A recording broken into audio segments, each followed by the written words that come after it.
Hey guys, welcome back. I'm Jasmine and this is Jazsvisuals. For this month's video, I wanted to do a tutorial on something that I use a lot, and it's an effect that I really think it brings your edits to the next level. So today I'm going to show you guys how to do panning.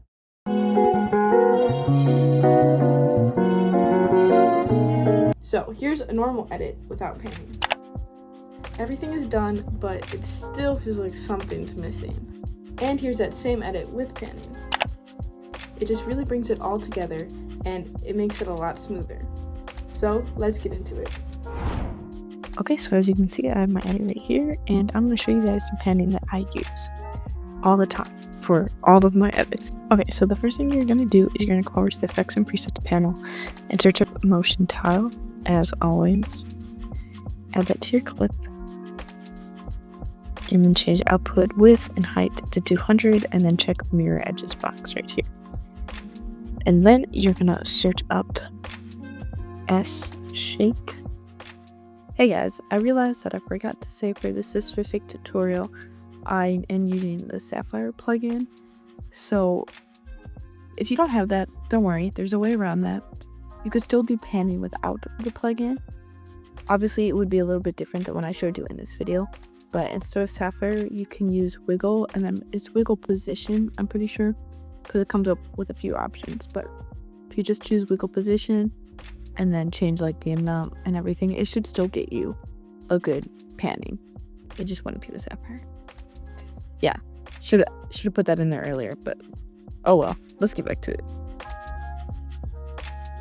Drag that also to your clip, and then you're just follow what I do right here.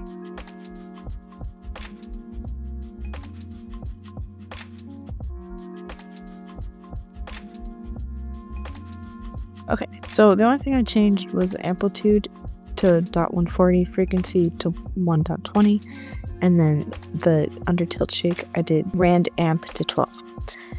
So what you're going to do from here is you're going to click S on your keyboard. That's going to open up the scale, and click on the stopwatch right here, and then just every like 7 frames you're going to change the scale to 101.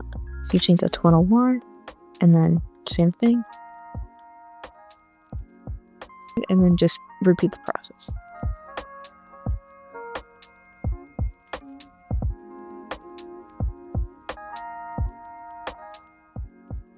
So then it should look like this. Okay, and that's it. That's all that's to it. You're all done.